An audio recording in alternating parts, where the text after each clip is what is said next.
আচ্ছা, এমন একটা মুহূর্তের কথা ভাবুন তো, যখন কেউ নিজের বিচার বুদ্ধি, নিজের বিবেকের বিরুদ্ধে এমন কিছু একটা করছে যা সে সাধারণত কোনোদিনও করত না।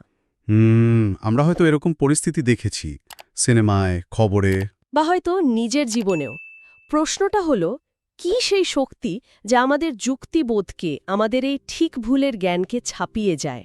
মানে কোন জিনিসটা আমাদের এমন কাজ করতে বাধ্য করে যা আমাদের নৈতিকতার একেবারে বিরুদ্ধে? ঠিক, এই যে একটা অদৃশ্য শক্তি, এই অনুভূতিটা, এটাই হলো আমাদের আজকের আলোচনার একেবারে কেন্দ্রে। একদম।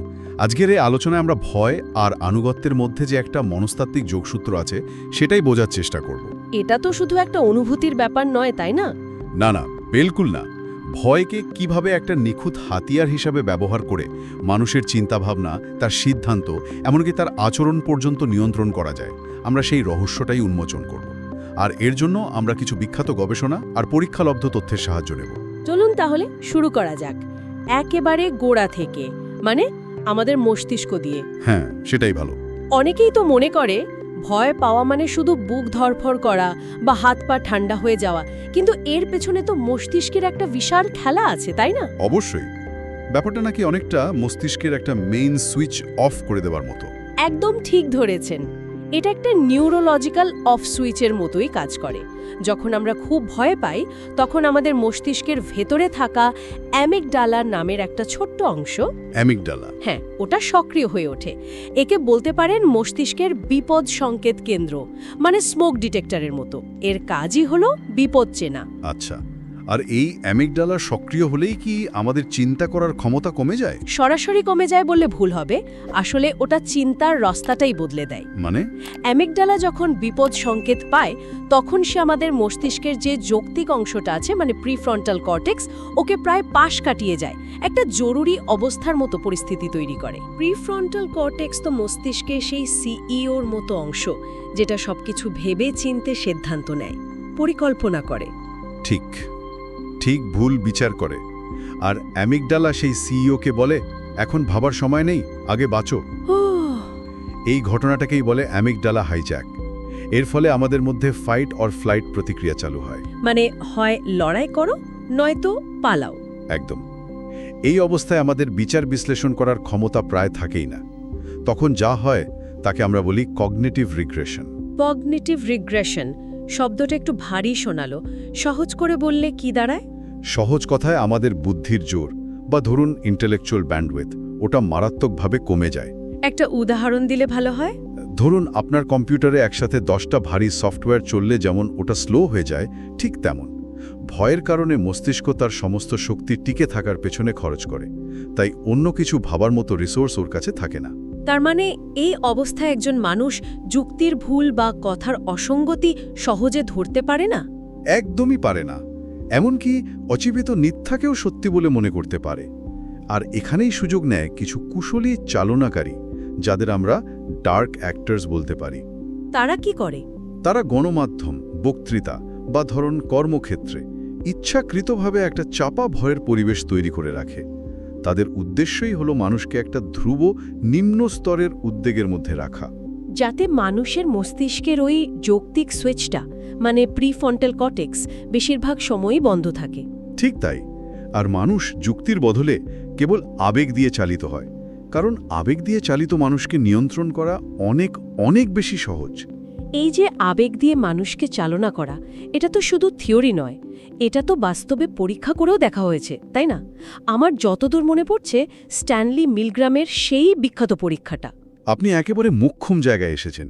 1961 সালের সেই পরীক্ষাটা মনোবিজ্ঞানের ইতিহাসে অন্যতম বিতর্কিত এবং আলোড়ন সৃষ্টিকারী একটা ঘটনা।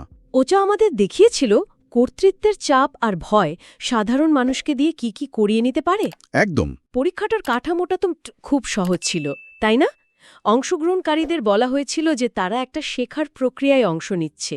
তাদের কাজ ছিল শিক্ষক হিসাবে অন্য একজনকে প্রশ্ন করা। হ্যাঁ, আর সেই অন্য ব্যক্তিটি, যে আসলে ছিল একজন অভিনেতা, সে ভুল উত্তর দিলেই তাকে বৈদ্যুতিক শক দিতে হবে।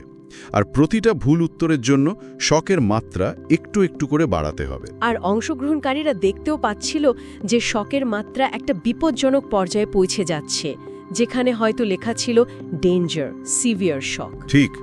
আর তারা তো ওই ব্যক্তির চিৎকার, আকুতি সবই শুনতে পাচ্ছিল। তারপরেও তারা শক দিয়ে যাচ্ছিল। এটাই তো সবচেয়ে অবাক করা বিষয়।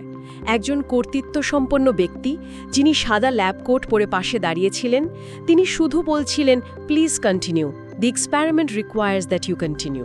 আর এই সামান্য নির্দেশে এই সামান্য নির্দেশে 65%, অর্থাৎ প্রতি 3 জনের মধ্যে 2 জন অংশগ্রহণকারী সর্বোচ্চ মাত্রার শক, যা ছিল 450 ভোল্টের, সেটাও দিতে রাজি হয়েছিলেন। শেষ ধরনের মানুষ ছিলেন নাকি তারা আমাদের মতনই সাধারণ?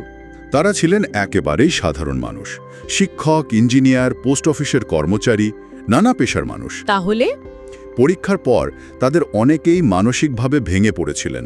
তারা নিজেরাও বিশ্বাস করতে পারছিলেন না যে তারা এমন একটা কাজ করতে পারেন। তারা জানতেন কাজটা ভুল, কিন্তু তারা থামতে পারছিলেন না। কিন্তু কেন? কেন একজন মানুষ এমন একটা কাজ করতে রাজি হবে যা তার বিবেককে নাড়া দিচ্ছে? এর পেছনের মনস্তত্ত্বটা কি? মিলগ্রামের একটা দারুণ ব্যাখ্যা দিয়েছিলেন। তিনি বলেন, চাপের মুখে মানুষ দুটো মানসিক অবস্থার মধ্যে দিয়ে যায়। একটা হলো স্বায়ত্তশাসিত অবস্থা বা অটোনমাস স্টেট, যেখানে আমরা নিজেদের কাজের জন্য নিজেদের দায় মনে করি, আমাদের একটা নৈতিক দায়বদ্ধতা থাকে। ঠিক। আর অন্যটা হলো এজেন্টিক অবস্থা বা এজেন্টিক স্টেট। এজেন্টিক অবস্থা। হ্যাঁ, ভয় বা কর্তৃত্বের চাপে মানুষ এই দ্বিতীয় অবস্থায় চলে যায়। তখন সে নিজেকে আর নিজের কাজের কর্তা ভাবে না, বরং সে নিজেকে ওই কর্তৃত্ব সম্পন্ন ব্যক্তির ইচ্ছার একজন এজেন্ট বা প্রতিনিধি হিসেবে দেখতে শুরু করে। ও আচ্ছা, অর্থাৎ সে মনে মনে ভাবতে শুরু করে, আমি তো শুধু আদেশ পালন করছি, এর ভালো মন্দের দায় আমার নয়, যিনি আদেশ দিচ্ছেন দায় তার। একদম। এটাই হলো অপরাধবোধের স্থানান্তর বা ট্রান্সফার অফ গিল্ট। ভয় এই প্রক্রিয়াটাকে খুব সহজ করে দেয়। যখন একজন ব্যক্তি নিজের কাজের দায়ভার অন্যের ওপর চাপিয়ে দিতে পারে, তখন তার পক্ষে সবচেয়ে ভয়ঙ্কর কাজ করাও সম্ভব হয়ে যায়। সে তখন নিজের বিবেককে ঘুম পাড়িয়ে রাখতে পারে। মিলগ্রামের পরীক্ষায় তো মানুষ শুধু আদেশ পালন করছিল, কিন্তু এমন পরিস্থিতিও তো হয় যেখানে ভয় মানুষকে এতটাই কাবু করে ফেলে যে সে চেষ্টা করাই ছেড়ে দেয়। মানে বারবার ব্যর্থ হতে হতে যখন কেউ ধরেই নেয় যে তার আর কিছুই করার নেই। আছে, এই অবস্থারও মনস্তাত্ত্বিক ব্যাখ্যা আছে, এবং এটাও আরও গভীর আর ভয়ঙ্কর একটা অবস্থা। তাই নাকি? হ্যাঁ, একে মনোবিজ্ঞানের ভাষায় বলা হয় লার্নড হেল্পলেসনেস বা অর্জিত অসহায়ত্ব। অর্জিত অসহায়ত্ব। এই ধারণাটির জনক হলেন আরেক বিখ্যাত মনোবিজ্ঞানী মার্টিন সেলিগম্যান। অর্জিত অসহায়ত্ব নামটা শুনেই বোঝা যাচ্ছে এটা এমন একটা অসহায়ত্ব যা মানুষ পরিবেশ থেকে শিখে ফেলে। ঠিক। সেলিগম্যান কুকুরদের ওপর একটা পরীক্ষা করে এটা প্রথম আবিষ্কার করেন। তিনি কিছু কুকুরকে এমন একটা খাঁচায় রেখেছিলেন যেখান থেকে তারা বৈদ্যুতিক শক এড়ানোর জন্য পালাতে পারত না। বারবার চেষ্টা করে ব্যর্থ হওয়ার পর কুকুরগুলো একসময় চেষ্টা করাই বন্ধ করে দেয়। এটাই তো স্বাভাবিক। কিন্তু এর পরের অংশটা চমকে দেওয়ার মতো। এরপর যখন খাঁচার দরজা খুলে দেওয়া হলো, মানে পালানোর সুযোগ তৈরি হলো, তখনও ওই কুকুরগুলো পালানোর কোনো চেষ্টাই করল না। কি আশ্চর্য! তারা চুপচাপ বসে শক সহ্য করতে লাগলো, কারণ তারা শিখে গিয়েছিল যে তাদের চেষ্টা করে কোনো লাভ নেই, কষ্ট সহ্য করাই তাদের নিয়তি। আর এই একই জিনিস মানুষের ক্ষেত্রেও ঘটে, যেমন ধরুন পারিবারিক নির্যাতন বা কোনো দমনমূলক শাসন ব্যবস্থার মধ্যে। মানুষের ক্ষেত্রে এটা আরও সূক্ষ্মভাবে এবং জোরালোভাবে ঘটে, যখন স্বাধীনভাবে কথা বলার, প্রশ্ন করার বা কোনো কিছুর বিরোধিতা করার প্রতিটি প্রচেষ্টা শাস্তি, অপমান বা হুমকির সম্মুখীন হয়। তখন ব্যক্তি ধীরে ধীরে শিখে ফেলে যে প্রশ্নহীন আনুগত্যই হল কষ্ট কমানোর বা টিকে থাকার একমাত্র নিরাপদ উপায়। তার মানে এটা ইচ্ছাশক্তিকে পুরোপুরি ভেঙে ফেলার একটা প্রক্রিয়া। এক সময় সে হয়তো আর যুক্তিতর্ক শুনতেও চাইবে না, কারণ সে ধরেই নিয়েছে যে কোনো কিছুই বদলাবে না। ঠিক তাই। এর চূড়ান্ত ফলাফল হল ব্যক্তিটি যুক্তির দ্বারা প্রভাবিত হওয়ার ক্ষমতা হারিয়ে ফেলে। সে বিশ্বাস করতে শুরু করে যে প্রভাবশালী শক্তির কাছে আত্মসমর্পণই তার টিকে থাকার একমাত্র পথ। ভয় তখন তার ভেতরের প্রতিরোধ করার ইচ্ছাটাকেই মেরে ফেলে। তাহলে বোঝা যাচ্ছে এই অবস্থাগুলো ইচ্ছে করলেই তৈরি করা সম্ভব। যদি কেউ পরিকল্পিতভাবে ভয়কে ব্যবহার করে আনুগত্য আদায় করতে চায়, তার জন্য নিশ্চয়ই কিছু নির্দিষ্ট কৌশল বা ছক আছে। অবশ্যই আছে। এগুলো খুব পরিচিত এবং কার্যকর কৌশল। যেমন ধরুন, প্রথম এবং সবচেয়ে সাধারণ কৌশল হল সংকট তৈরি বা ম্যানুফ্যাকচার্ড ক্রাইসিস। অর্থাৎ বাস্তবে হয়তো বিপদটা ততটা বড় নয়, কিন্তু সেটাকে ফুলিয়ে ফাঁপিয়ে এমনভাবে দেখানো হয় যাতে সবাই আতঙ্কিত হয়ে পড়ে। একদম। একটা ছোট হুমকিকে অস্তিত্বের সংকট হিসাবে দেখানো হয়, আর যেই মুহূর্তে মানুষের মস্তিষ্কের অ্যামিগডালা সক্রিয় হয়ে যায়, তাদের যৌক্তিক চিন্তা বন্ধ হয়ে যায়। আর এই সুযোগেই দ্বিতীয় কৌশলটা প্রয়োগ করা হয়। সেটা কি? সেটা হলো আমরা বনাম ওরা বিভাজন।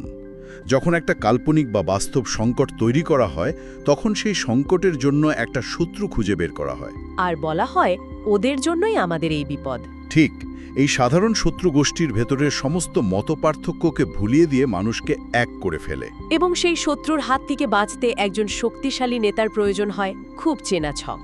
এই ছকের সাথে আরও একটা সূক্ষ্ম কৌশল যোগ করা হয়, যাকে বলে অপ্রত্যাশিত পুরস্কার ও শাস্তি বা ইন্টারমিটেন্ট রিইনফোর্সমেন্ট। এটা খুব বিপজ্জনক। কি রকম?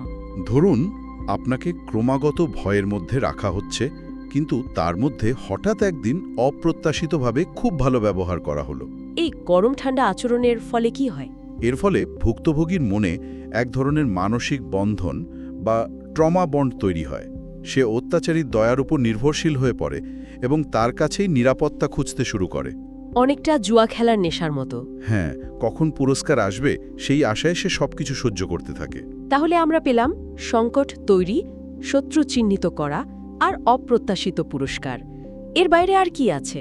এই সব কিছুকে কার্যকর করার জন্য যা সবচেয়ে বেশি দরকার তা হলো বিচ্ছিন্নকরণ বা আইসোলেশন। মানে ব্যক্তিকে বাইরের তথ্য, ভিন্ন মত বা বন্ধু-বান্ধব থেকে আলাদা করে ফেলা।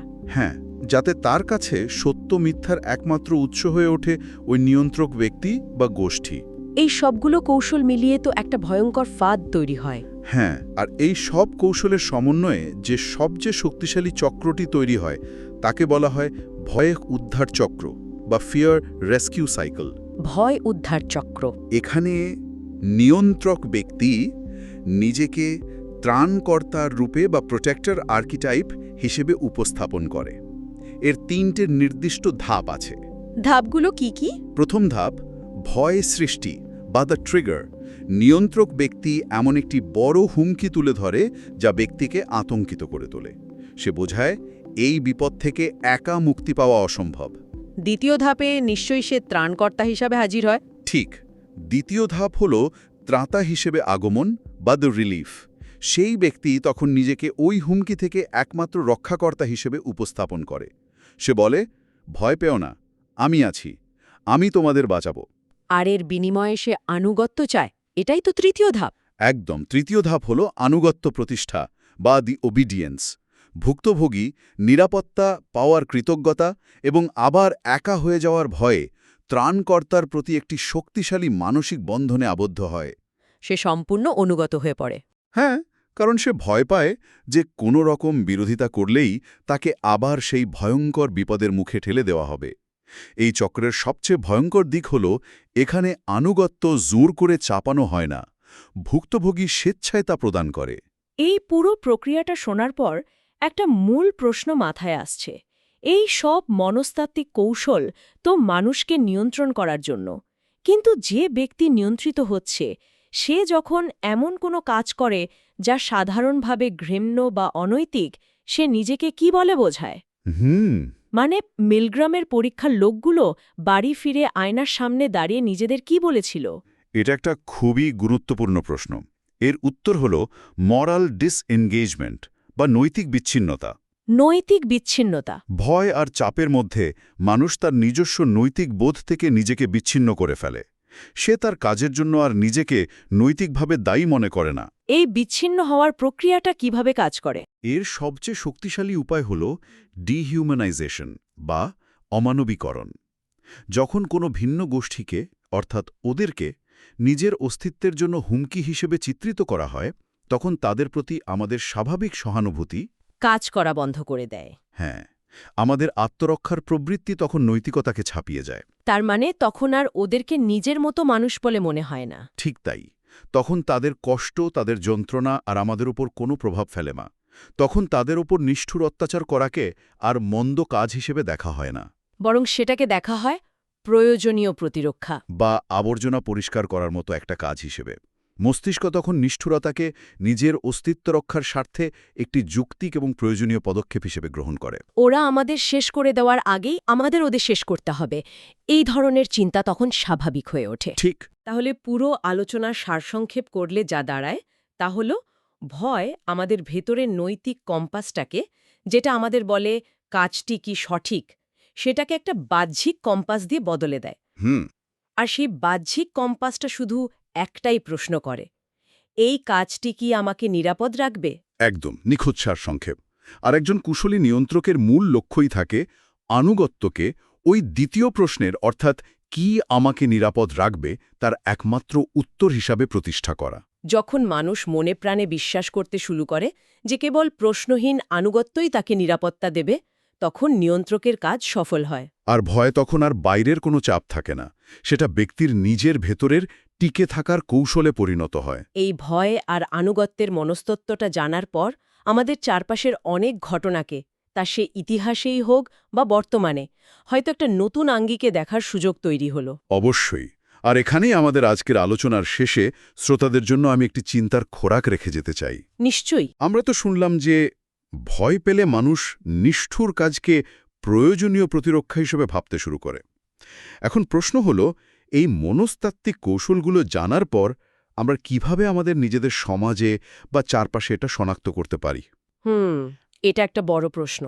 কখন বুঝব যে প্রয়োজনীয় প্রতিরক্ষা শব্দটিকে এমন সব কাজকে ন্যায্যতা দেওয়ার জন্য ব্যবহার করা হচ্ছে যা অন্য পরিস্থিতিতে হয়তো আমরা সবাই অনৈতিক বা ঘৃণ্য বলে মনে করতাম?